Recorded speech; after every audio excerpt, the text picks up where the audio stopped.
Since March, groups on Facebook have come together to help people during the pandemic. With school starting this week for some Central Texas school districts, those same groups are now turning their attention to help teachers get the supplies they need to start the year.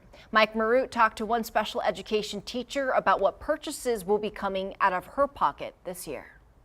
Starting the school year online presents a unique challenge for a special education teacher, Vi Vu. Most of the time, we reward them with iPad time, so they associate technology, iPad or computer with reward time, but then now you're, making them learn on the computer or on the iPad. But the pandemic brings a unique challenge not just for teaching, but for making sure she has all the supplies she needs.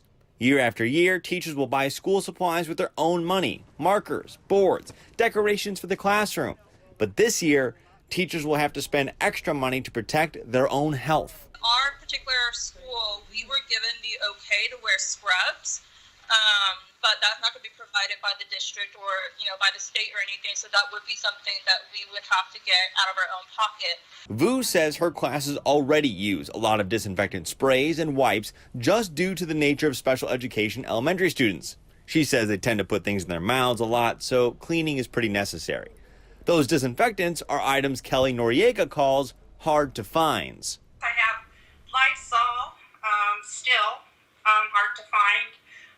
The Lysol wipes, hard to find, really hard to find. Noriega helps run a group called COVID-19 Community Assist, and last week she posted asking teachers what they need this year. They're worried about not having the disinfectant, the Lysol, not being able to protect their students, not having masks for their students. So they're really not even thinking about what they'd normally be thinking about on any other given school year. She's helping coordinate donations to teachers through the group on Facebook.